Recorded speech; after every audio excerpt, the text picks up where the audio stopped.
Welcome back, leaders, to John Maxwell's 21 Irrefutable Laws of Leadership. Today, we're going to talk about the law of magnetism. And we're going to start by talking about a leader who was so good, both sides in a conflict wanted him. And guess what? It had tragic consequences because of his leadership ability. And we're going to cover the real lesson here is that who you are is who you attract. Robert E. Lee was the preeminent military officer in the 1860s. A West Point graduate, pictured here on his famous horse, Lightning. He was known by everyone to be the best military mind that we had.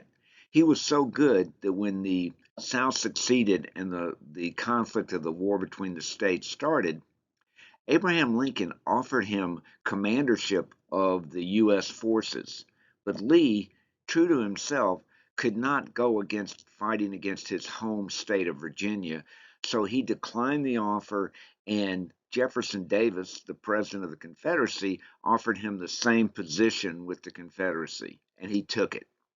Guess what happened?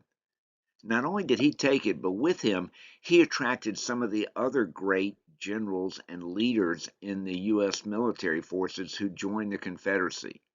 What was the result?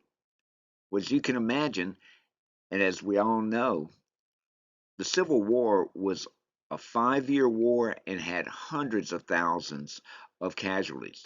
It's estimated that if Lee had basically taken Lincoln's offer, he would have basically shortened the war because if those other generals hadn't gone with him, the South wouldn't have had the leadership to fight against, what was in terms of resources and abilities an uphill struggle. So while Lee was defeated in the end, everybody knows, and in fact, one of my favorite songs is by the group The Band, "The Night They Drove Old Dixie Down." He was revered because of his leadership ability and for the people he attracted. So, what's our lesson when it comes to leadership and the law of magnetism? Really, what it gets down to is oftentimes what attracts other people to you. And here are some of the ones that you could think about. Obviously, generational differences make a difference. If you're my age, it's hard to attract somebody who might be attracted to me if they're 22 years old. Another one is attitude. I have always found that because I have a relatively positive attitude, in fact, it's one of my traits, positivity, that I'm attracted to positive people, and people who have a positive attitude find me attractive. Background makes a big difference. I've moved all over the country, and when I lived in New York or out west or down here, it's interesting how your background, you tend to find other people with similar backgrounds. Maybe the most important one that I think is really what I would say is values, because that's really what you should be hiring on when it comes to what you want in an organization and teams.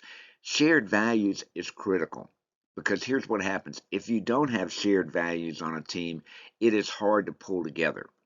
Now these other ones, they are kind of, they're gifts and they're there. People with high energy love to be around people who have high energy. You're tended to be attracted to people, if you often look at sports teams, that have similar talents and leadership ability. And then I truly found this, that when I was living in New York and I had all of my working companions were from the Bronx and other parts of New York, they always wondered, what was I doing there with that Southern accent? Well, that was geography. What they found was we shared a common values of wanting to do well in accounting, and so we found ways to find that common ground. But again, this is what you're always looking for, is to make sure that you've got values, and that's going to be a hint as to who's going to be attracted to you in your role as a leader. Okay, leaders, it's my favorite time, mirror time. This week, we're going to list out your strengths and weaknesses because, as we've kind of already discovered, these strengths and weaknesses are going to determine who you will attract in your role as a leader. Just to give you an example of some, here are some of mine. When I look at my strengths, and I've taken the Clifton Strength Test that actually analyzes and gave me these, and I fully agree with them, that I'm a strategic maximizer. I think about strategy and the best way to do it.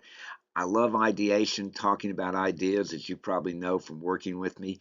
I'm a connector. I love to connect people and opportunities together. And lastly, I believe that having a positive attitude is just who I am. What's on the other side? What are my weaknesses? Well, I'm inconsistent, so I don't always attract people that love to work for someone who's just terribly consistent. I'm pretty stubborn, so if you need a little flexibility, there's times when I'm probably not your best leader. I'm not well organized, so if you like to work for people that have a desk that's perfect and always keep things well organized, guess what? I need to hire somebody to help me there. I am impulsive and I am self occupied. Now, why is this important? Because it helps me understand who I'm likely to attract and who I'm probably going to have to work extra hard on to not have them want to not be attracted or want to stay in my organization.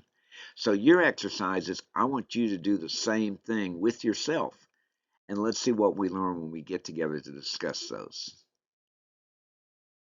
Okay, leaders, I hope that when you've looked through that last exercise of listing your strengths and weaknesses, it kind of spurred you on as we've gone through this course to think about what is a personal development plan that I can build on my strengths and then also find a way to make sure that my weaknesses don't hurt the organization and the goals that I'm trying to achieve. Here's some tips and takeaways I want you to think about and we're going to discuss when we get together. The first one from Ralph Waldo Emerson is one that I love because here's what we know: who you are will speak more loudly through how you act. And therefore, your leadership and those traits that we put down are going to be caught. You can try to teach them, but who you are is how you act. It's always worth knowing yourself. And that's what we're doing in this because until you really understand your strengths and weaknesses and who you are, then sometimes you can just assume. I know in Maxwell's book, he's got a story about a woman who took over Burberry, which was a iconic brand that Humphrey Bogart wore their outer trench coat in Casablanca, and it's still, you see them today. She had a different magnetism than the existing 30-year staff that was there, and she had to work through changing her staff to move the company in that direction. She was successful, and the stock more than doubled. She later left to take over a similar position with Apple. Now, here's the main thing I want you to realize, that this is part of that law process, that if you just stay with this, you may not get there, you may not be where you want to be today, but when you look back, I think you're going to see, thank God you're not where you used to be.